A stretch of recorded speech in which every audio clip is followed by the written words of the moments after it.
नमस्कार good morning. आज September 9 तारिख सोमवार। आज दिन भरी अनेक बड़ गुरुत्वपूर्ण खबर गुड़िक आसीचे। तेबे आसंतु आज सकाळ आसीथिबा 25टी बड़ खबर उपरे नजर पकाइबा। प्रथम खबर, चाषी अकाउंट को आसिला सीएम किसान योजनार टंका। संबलपुर रे गतकाली नुआखाई अवसर में सीएम किसान योजनार शुभारंभ करिसंती मुख्यमंत्री मोहन चरण माझी। संबलपुर विश्वविद्यालय परिसर में आयोजित कार्यक्रम में केंद्र मंत्री धर्मेंद्र प्रधान, राजस्व मंत्री उपस्थिति रे एही नुआ योजना को उद्घाटन करा जायछि। तेबे एही योजना रे 45,76,524 जन क्षुद्र नाममात्र चाषी, यह सहित 19,12,122 भूमिहीन चाषी लाभ पाइबे। यह सहित भूमिहीन चाषी को 3टी किस्ती रे 12,500 टंका मिलिबो। गतकाली सीएम किसान योजना पाई 920 कोटी टंका आर्थिक सहायता डेबिट माध्यम रे चाषी मानकर खाता को हस्तांतर करा जायछि। तेबे आज ठारू सीएम किसान योजनार पोर्टाल रो शुभारंभ करा जायछि, जेउथिरे सीएम किसान एवं पीएम किसान योजनार वंचित चाषी माने पंजीकरण कराई पारिबे। आज ठारू एही पंजीकरण आरंभ होईछि, आसंता 2 मास पर्यंत चलिबो। परवर्ती खबर, केन्द्रापड़ा रे कुकुड़ा मरा अभियान आरंभ। केन्द्रापड़ा डेराबिस अंचल रे बार्ड फ्लू विभिन्न कुकुड़ा फार्म रे गत 10 दिन हेबो कुकुड़ा मड़क शेष में बार्ड फ्लू बोली प्रमाणित होईछि। फार्म गुड़िक संग्रह करा जायथिबा नमूना पठा जायथिला। एहा परे रिपोर्ट पॉजिटिव आसिबा परे प्रशासन पक्षरु तत्परता प्रकाश पाइछि।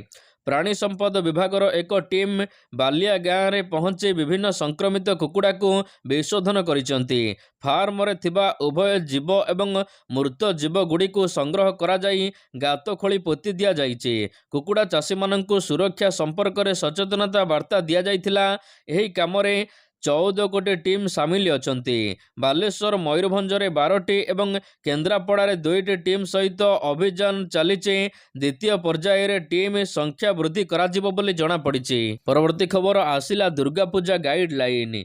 चलित वर्ष दुर्गा पूजा रे लेजर लाइट उपरे कटकणा लगा जाइछि। पूजा बेले लेजर लाइट व्यवहार करि परिबे नाही पूजा कमिटी। दुर्गा पूजा पाई शांति कमिटी बैठक परे जिलापाल एने सूचना दैचंती। सेहि भली भसाणी बेले फायर गन व्यवहार उपरे मध्य कटकणा लगा जाइछि। लेजर लाइट एवं फायर गन स्वास्थ्य उपरे प्रभाव पकाउछि बोली जिलापाल कहिचंती। चलित वर्ष पूजा रे एही कटकणा को कड़ाकड़ी भाव लागू कराजिबो। परवर्ती खबर, आज 7 जिले में प्रबल वर्षा। अवपात परिणत होइछि लघुचाप। पश्चिम केन्द्रीय संलग्न उत्तर पश्चिम बंगोपसागर रे अवपात केन्द्रीभूत अछि। वर्तमान अवपातटी गोपालपुर ठारू 200 किलोमीटर दक्षिण पूर्व रे रहिछि। तेबे पारादीप ठारू 250 किलोमीटर दूरतार रहिछि। आसंता 24 घंटा मध्यरे यह उत्तर पश्चिम दिगरे गति करी भीषण अवपात परिणत हेउछि। एथिपाई उत्तर ओडिशा एवं पश्चिम उपकूल रे गभीर अवपात वर्षा प्रबल कराइबो बोली जणा पड़िछि। ओडिशार 7टी जिला को रेड अलर्ट एथिपाई जारी करा जाइछि। पुरी, जगतसिंहपुर, कटक, खोर्धा, नयागढ़, ढेंकानाल, अनुगुल जिले में 200 मिलीमीटर रु अधिक वर्षा संभावना रही। वर्षा समेत घंटा प्रति 40 रु 50 किलोमीटर बेगर पवन बहिब। झटका पवन 60 किलोमीटर बही पारे। तेबे एथिपाई आसंता 11 तारिख पर्यंत मत्स्यजीवी माननकु समुद्र मना। धामरा, पारादीप, पुरी एवं गोपालपुर को 3 नंबर विपद संकेत दिया जाइछि।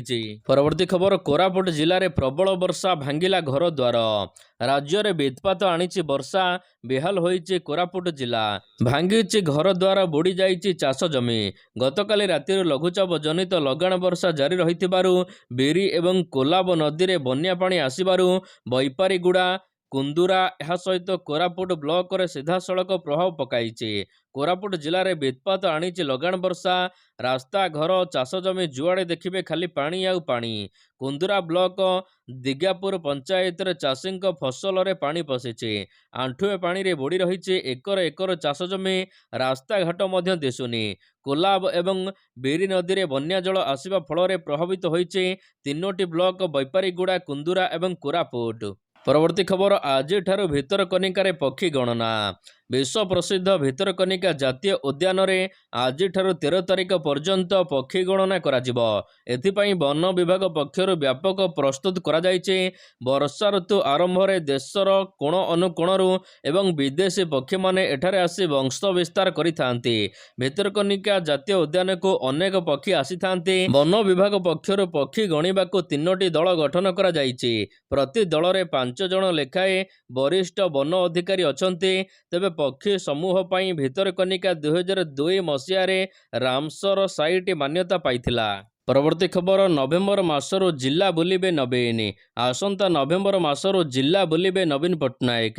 यह पूर्वर गतकाली राजधानी विभिन्न गणेश पूजा मंडप बुलीचंती नवीन। यही समय रे नवीन को देखिबाकू लोकंक प्रबल भिड़ मध्य जमीथिला। आउ लोकमानकर एही भिड़ ही बयान करुथिला जे सरकाररू जिबा परे मध्य नवीनक क्रेज कमी नाही। बीजेडी नेता कहिचंती नवीन पट्टनायक सहित लोक अछंती। सेपटे बीजेपी कहिछि 24 वर्ष धरी लोकंक पाखकू जाउनथिले, निर्वाचन रे हारिबा परे लोकंक कथा मने पड़िला। यह परे नवीन पट्टनायक नवेम्बर मासरू जिला बुलिबे। बीजेडी सरकाररू जिबा परे प्रथम थर पई सामाजिक कार्यक्रम रे जोग देउचंती विरोधी दल नेता नवीन पट्टनायक। परवर्ती खबर ए वर्ष शीतरे थरिबो भारत। ए वर्ष शीतरे थरिबो भारत।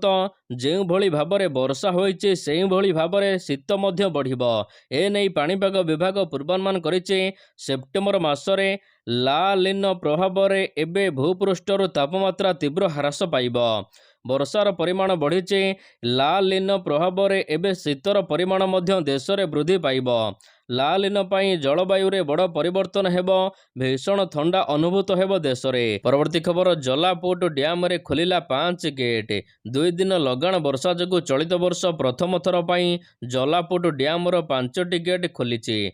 कोरापुट जिलार जलापोर्ट डैम रो जलधारणा क्षमता 2750 फुट रहिथिबा बेले 2749.10 फुट जलस्तर छुईछि।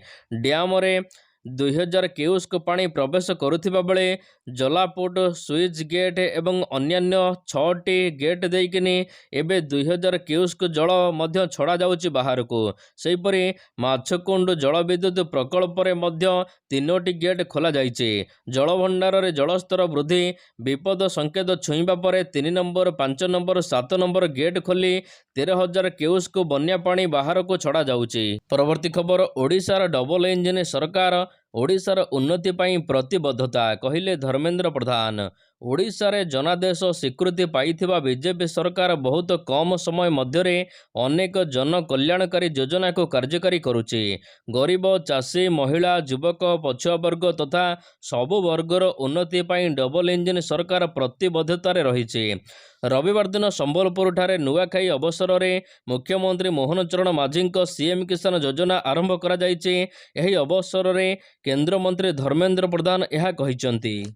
परवर्ती खबर सेप्टेम्बर 15 सुधा सरीब वैषयिक शिक्षार नाम लेखा। आगामी 15 सुधा शेष हेब समस्त वैषयिक शिक्षानुष्ठान नाम लेखा। खाली थिबा समस्त सिंट्रे नाम लेखा शेष करने को कहुଯାଇଛି। तेबे नाम लेखारे स्वच्छता को अधिक गुरुत्व दि जाइछि। विभाग पक्षर कहुଯାଇଛି जे मानक पाखरे ओडिशा जुग्म प्रवेशिका परीक्षा ओजेई रो वैध रैंक थिबो किंबा जातीय स्तर एकक प्रवेशिका परीक्षा रे भाग नैथिबे रैंक पाइथिबे सेमाने शिक्षानुष्ठान स्तरीय नाम लेखा प्रक्रिया रे भाग नै पारिबे। चूड़ांत सीट आवंटन परे खाली थिबा सीट्रो ओजेईर नियम अनुसार नाम लेखा हेबो। परवर्ती खबर संबलपुर रे हेबो राज्यर द्वितीय एम्स। राज्यर द्वितीय एम्स संबलपुर रे हेबाकु जाउछि। ए नै सूचना दैचंती मुख्यमंत्री मोहन चरण माझी गतकाली संबलपुर रे सीएम किसान योजना शुभारंभ समय रे संबलपुर रे द्वितीय एम्स करिबाकु केंद्र निकट रे दाबी रखिचंती। तेणु आगामी दिन रे एम्स मेडिकल संबलपुर रे हेबाकु जाउछि। सेहिपरि कृषि विद्यानिधि योजनार शुभारंभ करिचंती मुख्यमंत्री। यार सुविधा सीएम किसान योजनार हिताधिकारी मानकर पिला माने मध्य पाई परिबे। वैषयिक स्तर रे उच्च शिक्षा पाई छात्रवृत्ति आकार रे सहायता मिलिबो। परवर्ती खबर श्रीमंदिर उपरे नजर रखिबो एआई सीसीटीवी कैमेरा। सीसीटीवी नजर रे रहिबो श्रीक्षेत्र। श्रीमंदिर चतुर्पार्श्व उत्तर द्वार पूर्व द्वार पश्चिम द्वार एवं दक्षिण द्वार सम्मुख भाग में सौंदर्यकरण लाइट खुंटरे लगा जाइछि सीसीटीवी। पूरापूरी सीसीटीवी सर्भिलान्स रहिबो चतुर्पार्श्व किंतु केबे एवं एही सिस्टम काम करिबो एहा उपरे कुहा जाई नाही। तेबे श्रीमंदिर भितरे बाहरे एआई कैमेरा लगा जिवो। एहा ए पर्यंत स्पष्ट होइनी जदि बा परिचालना कमिटी बैठक रे निष्पत्ति निया जाइछि श्रीमंदिर गुंडीचा मंदिर भितरे एवं बाहरे भिड़ नियंत्रण करबाकू चोरी रोकिबाकू श्रीक्षेत्र रे एबे एआई सीसीटीवी द्वारा ए सब उपरे संपूर्ण नियंत्रण अणाजिवो। परवर्ती खबर बिजुली घड़घड़ी रे चलीगला 7 जनकर जीवन। पेट पोषिबा पई जमी रे काम करुचंती चाषी काम सारी घर को फेरुथिबा बेले छपी बसैथिला जम अधा बाटरे बाहुड़ी नेला।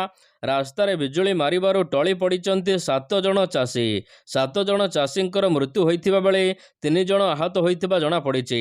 आहतंको उद्धार करा जाई स्थानीय हॉस्पिटल रे भर्ती करा जाइछि। छत्तीसगढ़र बेलदा बजाररू सामना को आसीछि एभली एक दुखद घटना। प्रकाश थाउ कि वर्षा बिजुली पूर्वर पाणीपाग विभाग द्वारा अलर्ट मध्य जारी करा जाइछि किंतु चाषी माने खेतर फेरिबा समय रे हठात बिजुली मारिबार चली जाइछि 7 जनकर जीवन। परवर्ती खबर राशन कार्ड रे मिलिबो आउ 9टी जिनिस। राशन कार्ड हिताधिकारी मानक पई बड़ खबर। भारत सरकार देशर लोक मानक पई अनेक योजना आणुचंती। एहार भितरे राशन कार्ड पई मध्य भल खबर आसीछि। राशन कार्ड रे वर्तमान आउ 9टी जिनिस मिलिबा नै जातीय गणमाध्यम रे खबर प्रकाश पाउछि। मागणा चाउल बदल रे सरकार आउ 9टी जरूरी जिनिस जोगाई देबे जहाकि पूर्वर मिलु नथिला एबे एहा मिलिबाकू जाउछि। भारतर 90 कोटी लोक माने एथिरे उपकृत हेबे।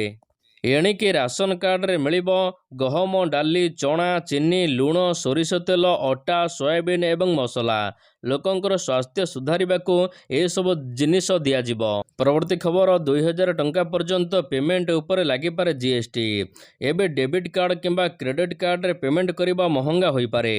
सरकार 2000 टंका पर्यंत पेमेंट उपरे 18% जीएसटी लगाई पारंती। आज हेबाकु थिबा जीएसटी परिषद बैठक रे ए नै निष्पत्ति निया जाई पारे। परवर्ती खबर मस्को जिबे डोभाल। रूस यूक्रेन युद्ध रे शांति फेराई आनिबाकू भारतर अजित डोभाल जिबे। जातीय सुरक्षा परामर्शदाता एनएसए अजित डोभाल ए सप्ताह रे मस्को गस्त करिबे।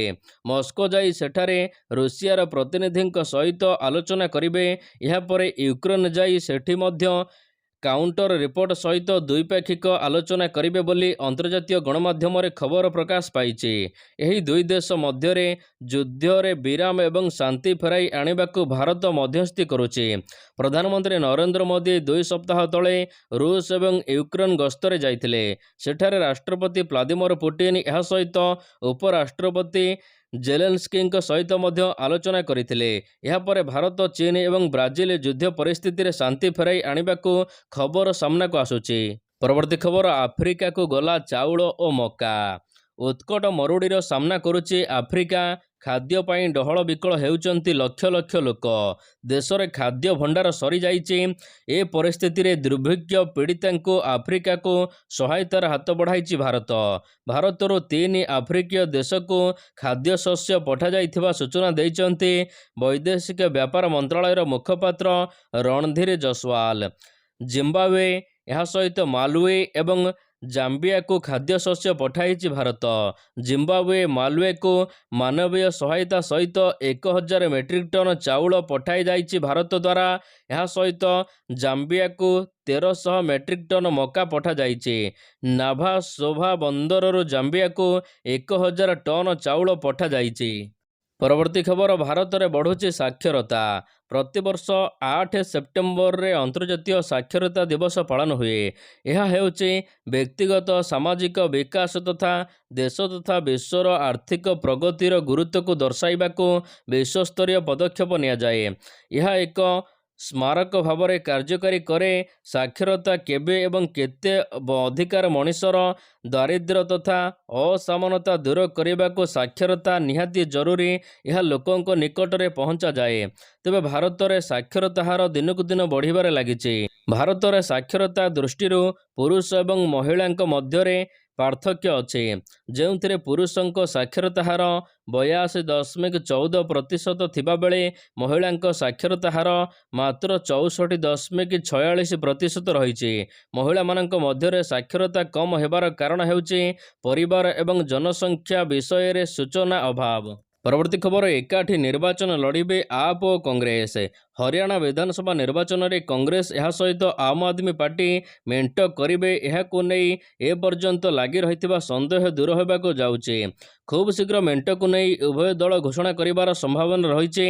ସୂଚନା ଅନୁସାରେ ଆମ୍ ଆଦମୀ ପାର୍ଟିର ରାଜ୍ୟସଭା ସାଂସଦ ରାଘବ ଚଢ଼ା ଏହା ସହିତ କଂଗ୍ରେସ ପ୍ରଭାରୀ ଦୀପକ ବାଘରିଆଙ୍କ ମଧ୍ୟରେ ଏନେଇ ଦୀର୍ଘ ଦିନ ଧରି କଥାବାର୍ତ୍ତା ଚାଲିଛି। ସୂଚନା ଅନୁସାରେ କଂଗ୍ରେସ ଆମ୍ ଆଦମୀ ପାର୍ଟିକୁ 5ଟି ଆସନ ଦେଇଛି। ଆମ୍ ଆଦମୀ ପାର୍ଟି ଏଥିରେ ରାଜି ହୋଇଥିବା କୁହାଯାଉଛି। ସୂତ୍ରରୁ ଜଣାପଡ଼ିଛି ଯେ ସୋମବାର ଦିନ ଏହି ମେଣ୍ଟର ଘୋଷଣା ହୋଇପାରେ। ପରବର୍ତ୍ତୀ ଖବର, ଭାରତରେ ମଙ୍କିପକ୍ସ ଆକ୍ରାନ୍ତ। ପୁଣି ଡରାଇଲାଣି ମଙ୍କିପକ୍ସ। ଭାରତରେ ଜଣେ ଯୁବକ ମଙ୍କିପକ୍ସରେ ଆକ୍ରାନ୍ତ ହୋଇଥିବା ସନ୍ଦେହ ବଢ଼ାଇବାରେ ଲାଗିଛି। ଜଣେ ଯୁବକ ସଂକ୍ରମିତ ହୋଇଥିବା ସନ୍ଦେହ କରାଯାଉଛି। ନିକଟରେ ସେ ମଙ୍କିପକ୍ସ ଆକ୍ରାନ୍ତ ଦେଶକୁ ଯାଇ ଫେରିଥିଲା। ଏହାପରେ ତାଙ୍କୁ ହସ୍ପିଟାଲରେ ଭର୍ତ୍ତି କରାଯାଇଛି। ଆଇସୋଲେସନରେ ଅଛନ୍ତି ଏବଂ ତାଙ୍କର ସ୍ୱାସ୍ଥ୍ୟାବସ୍ଥା ସ୍ଥିର ଅଛି। କିଛି ଆଫ୍ରିକୀୟ ଦେଶଗୁଡ଼ିକରେ ଏବେ ଭୟଙ୍କର ମାରାତ୍ମକ ରୂପ ନେଇଛି ମଙ୍କିପକ୍ସ। ପଶୁରୁ ପଶୁକୁ ଏବଂ ପଶୁରୁ ମଣିଷକୁ ବ୍ୟାପୁଥିବା ଏହି ସଂକ୍ରମଣ ମଣିଷ ମଧ୍ୟକୁ ମଧ୍ୟ ଡେଇଁଛି। ସଂକ୍ରମିତଙ୍କ ସ୍ପର୍ଶରେ ଆସିଲେ ସେମାନଙ୍କର ପାଟି, ନାକ ଆଦିର ତରଳ ଏବଂ ଯୌନ ସମ୍ପର୍କ ଦ୍ୱାରା ବ୍ୟାପିଥାଏ ଏହି ମଙ୍କିପକ୍ସ। ମଙ୍କିପକ୍ସ ଲକ୍ଷଣଗୁଡ଼ିକ ହେଲା ଜ୍ୱର ହେବା, ମୁଣ୍ଡବିନ୍ଧା ହେବା, ମାଂସପେଶୀ ଘୋଳାବିନ୍ଧା, ହାଡ଼ ଗୁଡ଼ିକରେ ଫୁଲା ବାହାରି। ପରବର୍ତ୍ତୀ ଖବର, ବାଂଲାଦେଶ ବିପକ୍ଷ ଟେଷ୍ଟ ସିରିଜ ପାଇଁ ଭାରତୀୟ ଦଳ ଘୋଷଣା। ବିସିସିଆଇ ବାଂଲାଦେଶ ବିପକ୍ଷ ପ୍ରଥମ ଟେଷ୍ଟ ପାଇଁ ଭାରତୀୟ ଦଳ ଘୋଷଣା କରିଛି। ଦୀର୍ଘ 21 ମାସ ପରେ ଟେଷ୍ଟ ଦଳକୁ ରିଷଭ ପନ୍ତଙ୍କ ପ୍ରତ୍ୟାବର୍ତ୍ତନ ଘଟିଛି। କେଏଲ ରାହୁଲଙ୍କ ଉପରେ ଚୟନକର୍ତ୍ତା ଭରସା ପ୍ରକଟ କରିଥିବା ବେଳେ ୟଶ ଦୟାଲଙ୍କ ଭାଗ୍ୟ ଚମକିଛି। ଏହି 16 ଜଣିଆ ଦଳରେ ସଫରାଜ ଖାନ ନିଜର ସ୍ଥାନ ବଜାୟ ରଖି ପାରିଥିବା ବେଳେ ୟଶସ୍ୱୀ ଅୟରଙ୍କୁ ନିରାଶ ହେବାକୁ ପଡ଼ିଛି। ତେବେ 16 ଜଣିଆ ଦଳ ଭାରତ ଘୋଷଣା କରି ସାରିଛି। ଏଥିରେ ଅଧିନାୟକ ଅଛନ୍ତି ରୋହିତ ଶର୍ମା।